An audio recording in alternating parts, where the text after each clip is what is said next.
What is going on, everybody? Welcome back to Golden Dice. Appreciate everybody tuning in, still watching our stuff. This is a new series, I guess, and I'm looking to do this more, so I guess it would be a series. But I feel like we're at the point now in Unlimited where leaders aren't necessarily pigeonholed into simply one color. I mean, I think each leader will likely have a best color, but we're at the point where I feel like I could make 4 different decks with most leaders. Now, which is a shame. You talk Grand Inquisitor and probably can't even really make one true deck with him just yet. But one of my favorite characters and one of the ones that I've been enjoying the most so far has been Luke Skywalker. And I feel like we're at the point where I could make a deck in each color of him and all of them be viable. And so now this is kind of like my first time jumping into this, and so this is a little bit new for me. And so any feedback, you enjoyed the video, you think it should have been an article, you think there should be a video and an article, let me know. And then even just feedbacks on the deck as well. All the deck lists will be posted in the link. You will see the images, so if you're curious about any of them. And now I'm not saying that these will be the best 50. Obviously there's still plenty of cards to come, and especially the mono blue deck, there's still some double aspect Villains cards that we're expecting and should really pump up the value of that, where that kind of seems like a little bland, but not, terrible right now. So yeah, we're going to go ahead and jump in, and really how we're going to get started almost is what are the best units across the board that no matter what color you're playing, you're very likely going to be running these units. And now most of you know the tried and true of turn 6, Obi-Wan Kenobi and Luke Skywalker coming out on the same turn, since Luke flips on 6, as most of you know as well, right? And Obi works well. He's got the heroism aspect, so he can be given a shield by Luke. Not if you play him on 6 resources, right? Because you will only have 6 resources. You don't have that extra one to pay for the shield. But when Luke comes out, he attacks, he gives a shield to another unit, he gives it to Obi-Wan. That is tried and true. I do not see Obi-Wan coming out of this deck. He's Sentinel, he protects your leader, can get a shield off of it, and then has the synergy of when defeated, not just gives the 2 experience tokens, very likely to Luke, but also if it's a force unit, you get to draw a card. And so card draw is always good in card games. So far with Unlimited, it doesn't feel like I want to include cards like Mission Briefing yet, but stuff like Obi-Wan and stuff like Yoda we'll see in a second, where they naturally do good things, and then you also get to draw a card, are going to be very, very efficient. So Obi-Wan for me, staple, and more recently we now have the Luke Skywalker 7-cost unit. And when Dooku came out, all of us loved him because he instantly defeated a unit, he got a shield, it was great. And now you have Luke, who has better stats than Dooku. I believe Dooku's a 5/4 for 7. He does get a shield for Dooku. But Luke can snipe a 6-cost unit, or 6 health unit, pretty consistently. There's generally turns where you can play him and one of your units were defeated, so you get to -6, something that round. He comes down, defeats it. And as we started to talk about, these 6 and above units need an on-play ability. They need to do something they're played, because if they get waylaid or exhausted in the following round, they need to have done something for the 6, 7, 8, 9, etc. resources you've invested, and Luke does that. I've found more often I'm getting the -6 than I am the -3. And so again, reminder for that is that you give an enemy unit -3 for this phase. If a friendly unit was defeated, it's now -6. And the way this works in the game, if you minus the unit all the way to 0 health, you don't have to hit it again to kill it. It just is dead. So he's really good. He has Restore 3, is going to help you come back in some of those games where you just need to prolong it because your better cards are coming later in the game, and Luke is now popping off with shields and going crazy. So there's things like that. Obi-Wan and Luke are 2 of the best cards I think that you can include into your Luke Skywalker decks right now. Now the other 3 I think are good. I don't necessarily know if they'll be replaced. I think they have natural synergies because they're Force users with Kanan and Yoda, and then Arc is just a solid 2-drop space, 2/3 in Restore, better than the X-Wing, obviously, because it's got the Restore on there. And yeah, I mean, it just works well. If there was another space unit that somehow could have the Force tag, I would rather play that. But currently, out of what we have, I don't think the Arc is going to be coming out of any of these Luke decks for it being a turn 1 play, being a 2/3 in space, and having Restore. It can be tough to deal with, especially in some of these decks. I believe I still have Wing Leader. And so the Arc and the Wing Leader can be tough for opponents to deal with. But Kanan and Yoda are great.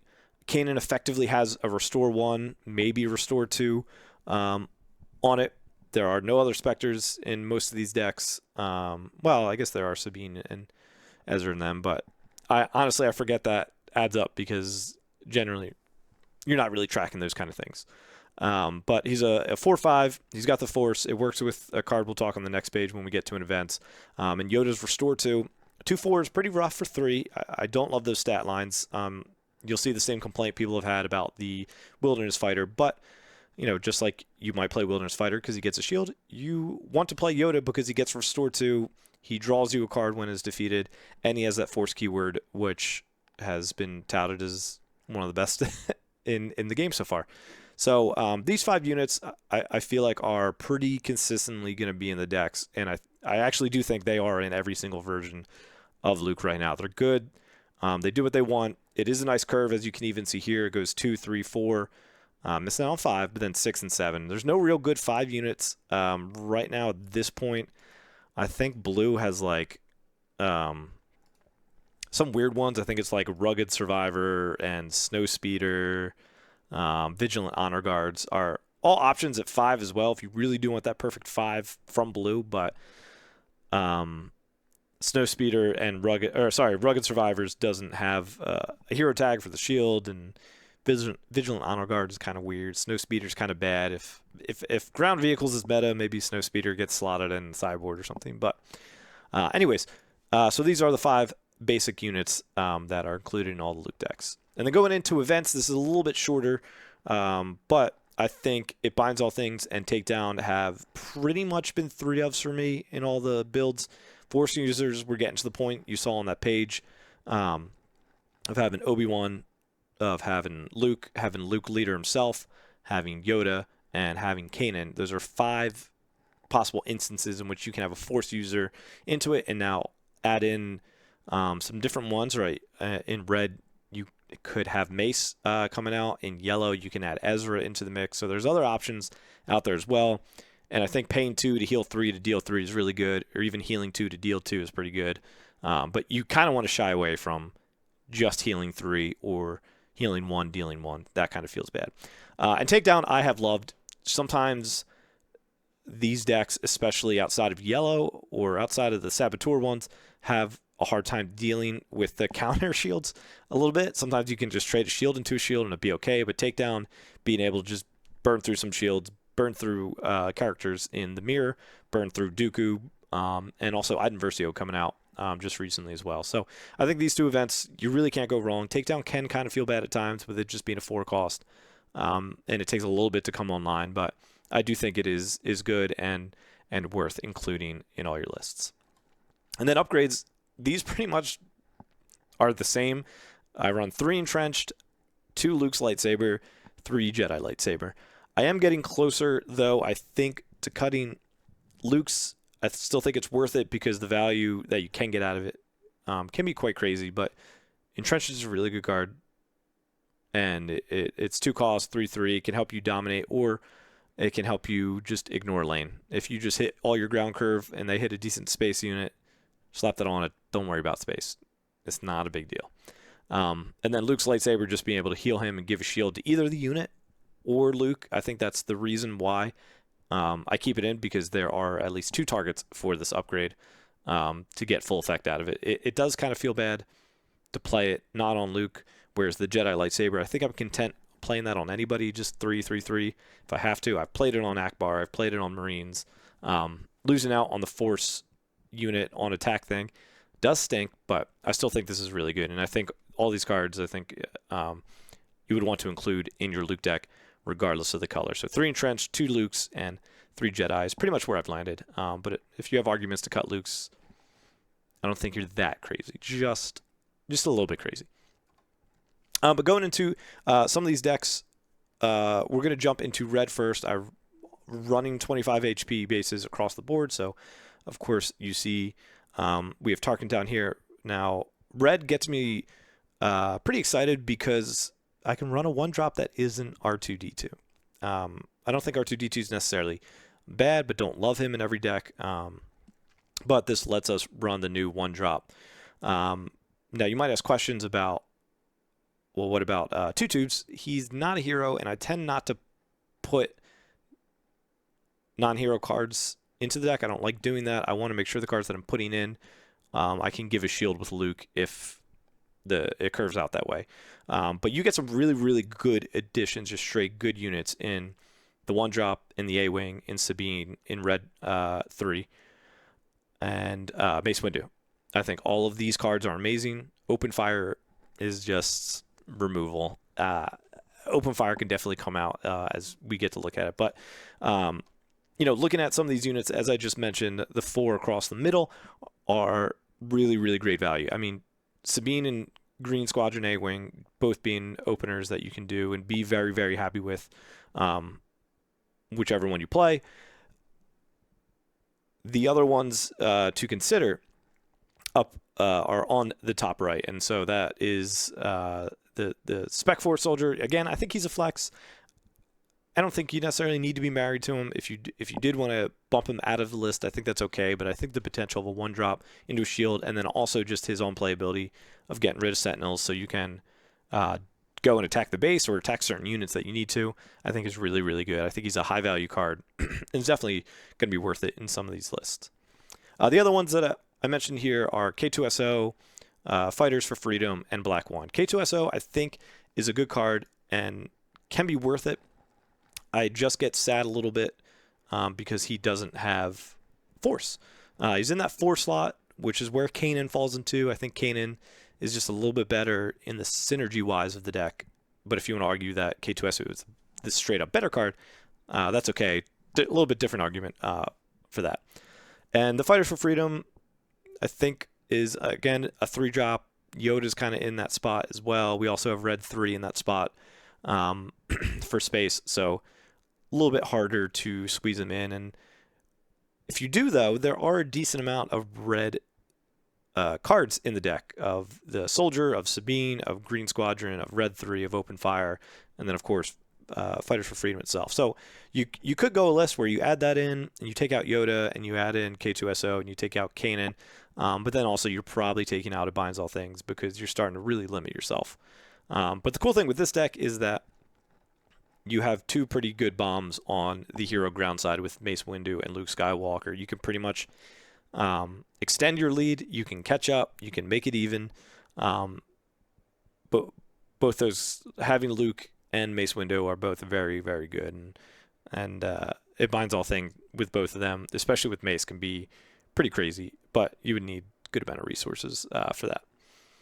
And the last one that I mentioned, Wing Leader, I've tried it out in Sabine a little bit more because I'm trying to just play all my cards. This one, not necessarily doing that. Your resources are sometimes going into shields rather than other small units. So I'm not running out of cards as fast as I am in that deck. But Black One is a shout if you find yourself in a spot where, I kind of like red, but I'm running out of cards. I feel like I am playing everything. This could be a shout. It's a 4/4, so it's not really going to dominate space for you. If you remember, our space is not very heavy on big units. We've got the A-Wing, we got the Restored Arc, we got Red 3, and we got Wing Leader. So adding Black One, it actually would be your biggest unit, but essentially we're looking for value from space early, and then we're okay to do Entrenched or Takedown on some of those vehicle and space cards. So those are the units that are going to be key to the deck. And then moving into upgrades and events, there's no upgrade that I would really include right now. I don't think Infiltrator skill for a +1/+1 and gain Saboteur is really worth it. But as I mentioned, the only event we're running right now is Open Fire, and I think these are the only 3 other possible options for red hero to run right now. And that's Mission Briefing. Again, I don't think that's worth a slot. I don't think you ever just really want to just draw 2 cards. When you have a 50-card deck, I just don't think it's going to make the cut, especially when you're drawing 2 every round. If this is Orkana, I'm probably slamming that in my deck, but it's not. It's a better game. um, the next is Precision Fire, which is a good card. We just don't have a lot of troops, if at all, in this deck. I think the soldiers are only troop from our initial list that I have of it. So you're never going to get that +2. Yeah, it's not worth it. And then the last one is Aggression, which I don't think is a bad card at 4, but as with most of these double aspect ones, paying 6 for it is just not going to feel the best for that.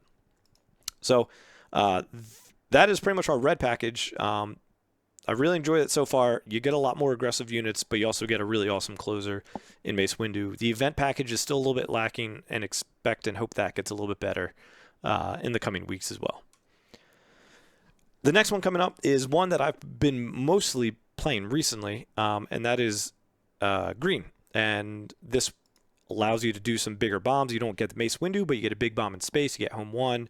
You get to build a little bit more control in space because now you also have Bright Hope, which is a big beefy unit in space that you can do. You do lose out on some really good cards, but you also gain ramp as well with resupply. So this is the deck list, as you can see. Up here, you're still seeing, again, a lot of those consistent upgrades as well. Sorry, I was just double checking that this is updated. It is. I was just thrown off because I have 2 entrenched. I'm like, normally I'm up to 3 on those things. But it looks good. You got it binds all things. You got entrench. You got Luke Saber. You got Yoda. You got Jedi Saber. You got Kanan. You got Takedown. You got Luke Kenobi. So again, a lot of the core stuff that we've been talking about. But here are some of the new ones that we are bringing into the deck. And R2-D2 takes that 1-drop potential shield. You don't love him as much as the other 1-drop, but I still think he's just good. A 1/4 body can trade into some decent things going into some of these other decks of, like Stormtrooper. A lot of these 1 health units R2 can go into. And you can even trade into the 2 health units through 2 attacks. And he's also nice because if you see some things that you don't want early and you play him early, you can send him to the bottom of your deck and not have to worry about getting a bricked hand as much early on. The next is the Battlefield Marine. He's vanilla. He's a 2, but he's a 3/3. If you can play him round 2, put a shield on him, he's going to be a menace to deal with. A 3/3 with a shield is going to be very hard to deal with. He helps even out the curve early on within the deck and is a really good slot. Next, you have Akbar. Akbar's just, damage out of hand just is a really good thing, and you can play him, wipe something off the board, and now he's a 1/4 that sticks around and also restores. So they do want to kill him a little bit because restoring 1 each time can definitely add up. And I've put the Jedi lightsaber on him and made him a 4/7 and a force to deal with. So Akbar is very good. There's a lot of plays that you can make with him to help clean up your opponent's side of the board. Next, we pretty much get into our entire space. Bright Hope, Home 1, Alliance X-Wing, and Wing Leader are all included in this deck. Bright Hope and Home 1, to me, are both really good. They both just help lock down the space. The 2/6 on Bright Hope, the 2 attack feels a little bad because it's not instantly trading into A-Wing or X-Wings or Restored Arcs or any of these 3 health space units that we all value as really good cards. But it having 6 health is pretty awesome that they'll have to attack several times into it. The return to hand isn't necessarily the best. Obviously, you get maximum value of that with people like Akbar. It is nice to return him. You do get a card, then you get to play Akbar again and then blow something up again. So there are some good lines of play there, but sometimes it can feel a little bad to take something back when you're still fighting for control of that space anyways. And Home 1, been talked about forever. That's your bomb. That's your end game. That's your Mace Windu in the green. Restore 2, heals a bunch. Gives everything else Restore 1. Lets you play a hero unit from your discard pile costing 3 less. So obviously combo that with Akbar, but even just bringing in a Yoda or a Battlefield Marine or a Wing Leader, all of those are pretty good. Now, the Alliance X-Wing and the Wing Leader, I don't super love, but the Wing Leader in this one has more Rebel units to target, and we just have more slots that we kind of want to fill. So being able to play R2, Battlefield Marine, Alliance X-Wing, Restored Arc, any of those turn 1 to then go into Wing Leader turn 2 is a really good play. Alliance X-Wing is just there because it just fills a spot, but that is probably one of the first cards that I would like to cut. But I just like to be at 12 turn 1 plays, and that helps get me there. You could argue C-3PO and these other 3 cards are the segue into that, actually. So they are not in the list, but they are 3 units that I think are worth considering of adding into the deck. You can do 3PO, Pathfinder, Dodonna, all heroes, all can work with it, but all single aspects, so you know they're a little bit limited in their abilities for the deck. And then going into events upgrades, like I said, we only run supply. It's the only thing that feels worth running right now. The upgrades, there's actually a decent shout in Academy Training. I am interested in trying that out. It's a 2+2+2. No questions asked, just buff a unit. I think it could make it really nice, and especially dropping that on Luke on the turn he comes out. If you don't see your Obi-Wan, if you don't have a Sentinel or a consistent way to protect him or his lightsabers, things can get out of hand. And also, like I said, putting this on a Battlefield Marine or Akbar or anything like that could feel pretty good, and could be an argument to run that over Luke's lightsaber in this deck.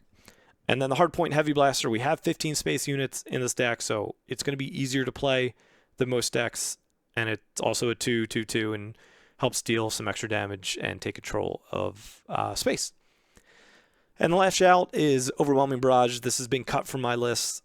I don't think it's as needed anymore with the card pool flushing out, but for 7, it's still a pretty good card even at that cost. So if you're looking for a board wipe essentially in Hero Green, definitely worth a shout. That's it for our Hero Green. So we're going to jump into the starter deck combo, which is yellow, the tried and true, what most people have probably experienced Luke with or started with Luke here. This has actually fallen off. I do think red and green are better. Blue still struggles a little bit, but I think we'll get some stuff in the coming weeks for that. But for yellow, you get kind of better options with the event package, but it's still kind of crammed. You do get good stuff in Exhaust with Leia. You get the Falcon. You get Ezra, which are both solid cards, but also could see some of those end up being cut of for example, the Falcon. I think you can go pretty light on space on this one and just do the X-Wing and the Restored Arc and be okay, or even drop the X-Wing for other stuff and almost run just the Restored Arc and let Entrenched be the thing for that, but that's kind of risky to just run 3 space and be forced to play Entrenched into space. But getting into it, the units that, like I said, we get are Leia, the Lothal Insurgent, Ezra, Alliance X-Wing, and the Falcon. Leia, obviously, just the Exhaust, being able to deal with some big leaders, big threats with her is really good. She does open up the play of playing her turn 1, ready resource, give her shield. I don't love that play, but it is one where if you're in a pinch, it's not like the worst one to do. It's just I'm not keeping her in my starting hand just to do that. Generally, I'm looking to exhaust a threat come turn 4, 5, 6. The Lothal Insurgent is just fine. It's a rebel, the wing leader. If you end up running it, can buff that. Don't really care about its ability. It's just a 2/3/2 to help stabilize the board a little bit in the beginning. And then same thing with the Alliance X-Wing. It's just a 2/3. It's a turn 1 play. This gives us Leia, Lothal, Alliance X-Wing, and Restored Arc all for turn 1 plays in this deck. Ezra is just really amazing. He, I think, needs to be in this deck. He can help give you card advantage if you hit some stuff that you like on top of your deck. And he's Force, he's Rebel. He just fits and gels really well with everything that you want to be doing in this deck anyways. The next one is Falcon, which is a little bit different. It doesn't have a lot of synergy in this deck other than it just being a good card. It coming in ready is amazing. You can give it a shield. It's just going to hurt to constantly be paying for that. It's almost like you giving a shield and extending it life means you're going to be paying more and more and more for this, where sometimes you kind of want to get in, do the damage with the Falcon, trade out with it, and then stop paying for it. So this is one that maybe necessarily isn't in the final 50, but I think it's worth a shout for now in our current card pool. And then down the side are some of the cards that I think are definitely worth a shout that are not currently in my 50, but could be on my sideboard and whatnot. Greedo, I do think yellow is going to be a little bit more event heavy, and so his ability is going to lean into that, and he's going to be good. The downside of him is that you cannot give him a shield. But there are no other 1-drops in this deck currently, so he could be something that you want to include just to make sure you have a 1-drop if you ever need it. Next is the Rogue Operative, 2/4, Raid 2, Saboteur, really good card. You can give it a shield. It has heroism, 3 cost. I just felt with Ezra and Yoda at 3 cost that I didn't want another 3 cost in my deck, but it is certainly something that you can look at. Also, the Falcon, obviously, 3 cost. Certainly something to be in there. Next is Chewie. He's from the starter.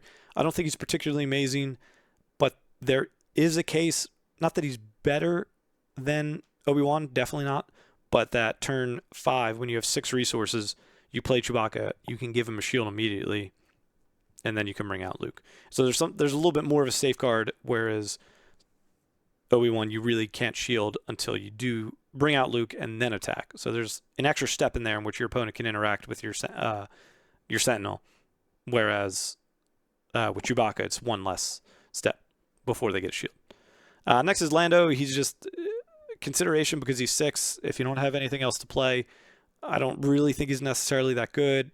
I don't think his picking up 2 resources matters at all. If he's your top end and you scale everything else back, maybe, but he is something worth potentially considering because, again, hero lines up. And then Han could be your other bomb, as we've talked about. In red, we have Mace. In green, we have Home 1. And so you could go up and include Han in this list as well, just for another big target at the end of the game to help out your leader and unit Luke close out. Han's really good. Ambush, shoot 1 on a stick, like really, really good. I do love Han a lot, and probably good argument for him to be back in the list. And the events and upgrades, there are a lot of options. Currently for me, I just have Change of Heart and Asteroid Sanctuary. In this Asteroid Sanctuary, just exhausting, building up on the shields, continuing to get more and more value out of shields. And then Change of Heart, I think it's just a pretty good card. I still don't know if it should be a 3 of. It is a 3 of right now. But it can be pretty crazy in the plays that it can do. There's nothing more tilting to me than when Flock does Change of Heart twice on my Obi-Wan, but you live and learn. So these 2 cards are the yellow editions, right? I still run 3 Binds All Things and 3 Takedown, but those are the 2 yellow events that I also have. But as you can see the side, there are several other ones that are very much worth considering in this deck. Shoot First is a great option to keep board control. Spark Rebellion can take out some of the cards that might destroy you and make you very sad. Some shield hate stuff, or even an Overwhelming Barrage, or even stopping in an opponent's ramp. If you're going against a Vader deck, I think all those are good. Surprise Strike is a really good card. I still love it, but I haven't found the need to do damage out of hand with attacks in this deck. Right, stuff like Sabine, it's still amazing. And even Han, I still really do love it. But Luke, I have found that harder and harder to bring. Bamboozle is a good exhaust effect, but I almost think with Leia and Asteroid Sanctuary, Bamboozle's not needed. But if you find yourself not caring about the shield in Asteroid Sanctuary and you'd rather bounce upgrades because upgrades are becoming really good and looking tastier and tastier, then Bamboozle could slot right in. And it is hero, so you could just pay 2 for it, or you could make it free by discarding a yellow card. And Waylay is a good shout as well. Generally, like aggro decks that end earlier don't want to play Waylay because you get less value out of it. Paying 3 to Waylay at 3 cost feels bad, but this deck goes later, so it's more likely that you will see those 7/8 cost, and so Waylay for those cards are going to be very good. So those are all good shouts to include in that, but currently are not in my test for that. And there still are other cards that are not being mentioned, but I don't love them as much as the ones on screen. So that is it for yellow. Now we're getting into blue, which is a little bit trickier. We still only have the 1 double aspect for this, and so you're going to have to dip down into some of the cards that I said were on the edge of the other decks, but they're going to have to be played here, like the droids and like Rebel Pathfinder, Alliance X-Wing, simply because there's no other choice. And it's a Crimson Commander Shepard. I love these deck names from SpooDB. But units for this, you see that we're bringing in the Wilderness Fighter. you don't have to pay to give him shield. He's just a 2/4 that comes down with a shield on him and ready. And then I do want to shout out System Patrol Craft. I actually do think that this card can start to see more play in the current half set meta. We're just seeing a lot of 3 health space units that are high impact, and this trades into them and lives. So, you know, the Arcs, the X-Wings, the Red 3s, the A-Wings, all of those attack into this and die. It has Sentinel, so they have to go into it as well. So it can double trade in space with a lot of these cheaper units with higher health. So it's really good.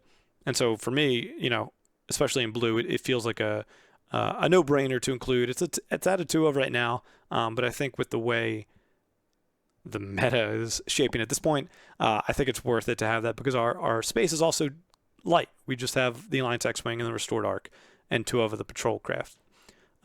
There's not as many targets overall, I guess. I mean, you still could probably add Wing Leader and be happy. So you definitely could bring this up, but I leaned a little bit into the events, bringing in Vanquish, and then obviously you want to run Vigilance. We'll get to that in a second.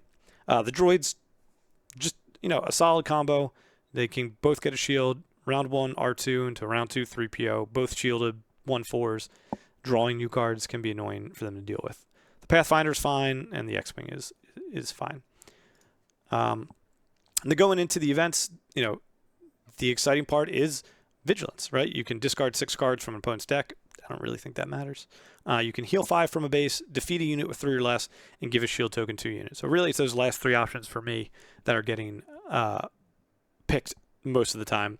I think the defeat is really good, and the shield, especially some of these early turns. If you can play this on curve at 4 resources, and you can take out one of his units and give one of your units a shield, it can really swing the tempo of these games. And then late game, if you just need to heal 5 from base, that is a lot. We only have 25 health, and so that's a good chunk of it. And the other one is Vanquish, just defeat a non-leader unit. I think it's a solid card.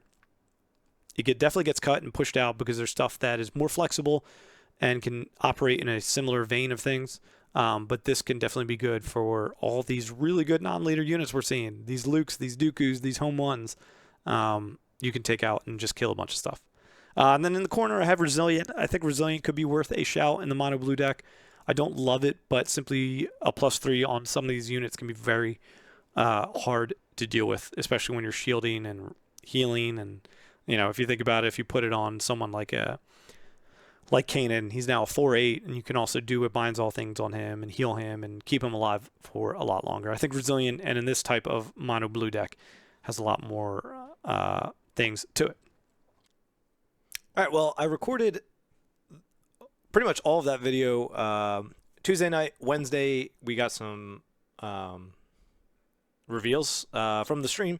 And before we ended the video, I didn't really want to go back and edit everything because I don't know that these cards necessarily make the cut in every version. So I figure at the end, I'm going to tack this on, and so that's what you're listening to, of these kind of 4 cards that are a little bit relevant. There also was the neutral card, but Volunteer Soldier, but I don't think that's worth talking about.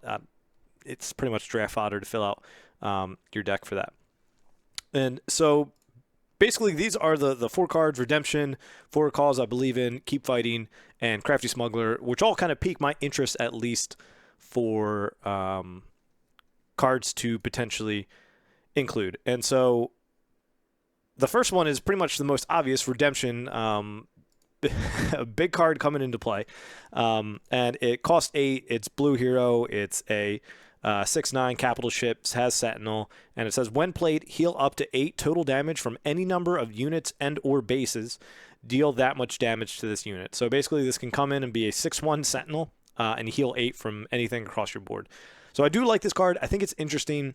The issue currently for me in putting it in everything except mono blue is that there's actually some pretty tight competition at the top of these decks. There's at 6 you want Obi-Wan, at 7 you have Luke, and then if you're in red you have Mace, if you're in green you have Home One, if you are in yellow you have Han. And then so adding Redemption to that mix on top of those cards is going to take away from your middle and lower end curve, which makes me nervous a little bit. And so then the conversation comes is, do you do 3 Lukes, 2 Mace, 2 Redemption? Do you completely cut all the Hans and do 3 redemption, etc. And so that's some of the conversations that we're having now. I'm having now. I think it can easily slot in the mono blue deck without issues, and I have updated that. So if you do check the links, you'll see redemption is a 3 of in that deck. But the other ones, I'm holding off now. I think I might try to do some 2-and-2 splits with some of the bigger cards and see how that feels, because I do think this heal could be really, really good. But it feels like a deck which helps bring you back and stabilize almost in a sense, whereas cards like Mace and Han and Home 1 especially help you win and close out the game, where I'm not sure redemption can necessarily do that. So redemption is definitely worth it. It's worth testing. Def 3 of in the blue deck. Even in green, I think it can be the best cause, even though Home 1 is insane. I just, with the ramp in that deck, being able to get to 8 and having Home 1 or redemption come out can be really, really good, whereas red and yellow, it can be a little bit tougher. Now, red got 2 new cards. One's a red hero. One is just strictly a red. And for a cause that I believe in, it says reveal the top 4 cards of your deck. For each hero card revealed this way, deal 1 damage to an enemy base. You may discard any of the real cards and put the rest back on top of your deck in any order. So this is actually kind of interesting, because our decks are stacked full of hero because we want to do Luke's ability in there. So this, for me, actually is a pretty decent consideration in trying to close out or even trying to keep race with some of these other decks. Red variant of Luke definitely can punch pretty hard, and normally sometimes you might have weird trades in red, right? You might have a raid 2 unit, so it doesn't get traded well when it's attacked, but having the shields helps you keep your burn alive longer and not have to take those negative trades when the other people attack you. So this is certainly interesting.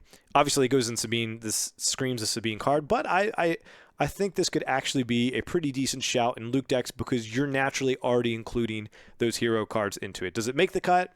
Does it help towards your win con?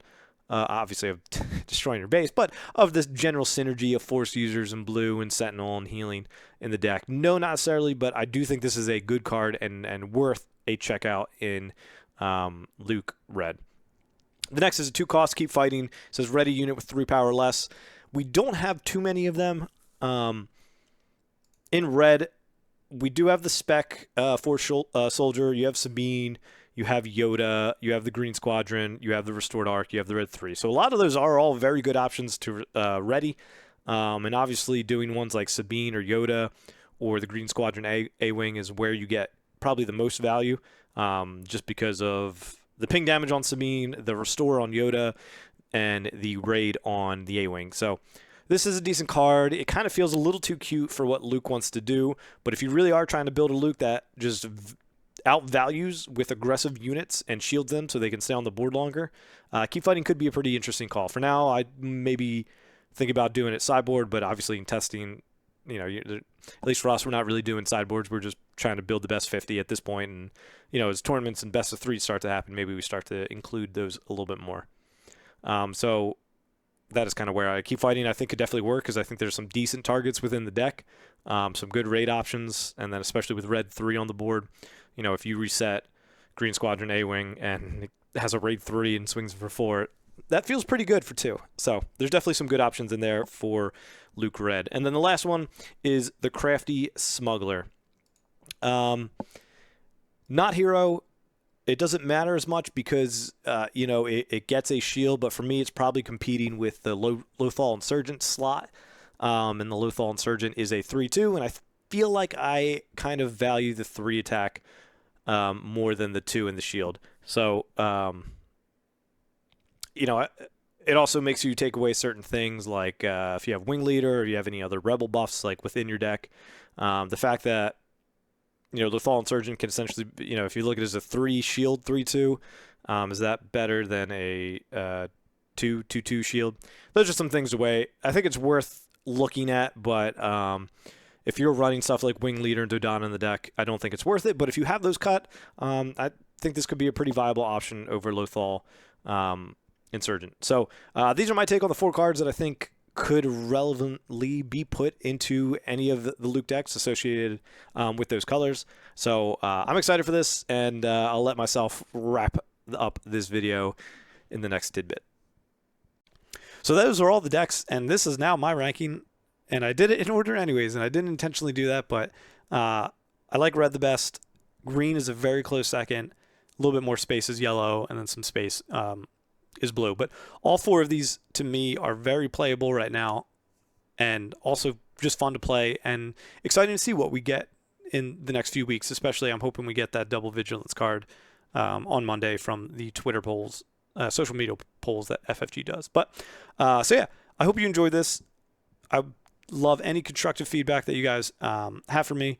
Would love to hear from you of that. If this is something we should do more of, less of, etc. Opinions on decks. Love to chat about that stuff all the time. Like I said, you can probably build better decks than what I did, but I was mostly trying to showcase the different things available within the different colors and how those decks operate a little bit too. Red can just hit a little faster, have some good removal, better trade value. Green can ramp. Yellow can just do the event tricks, and blue can just outvalue and how much it heals and lives and shields all of those units as well. But appreciate you tuning in. Be sure to give us a follow on YouTube, as this is where this is posted.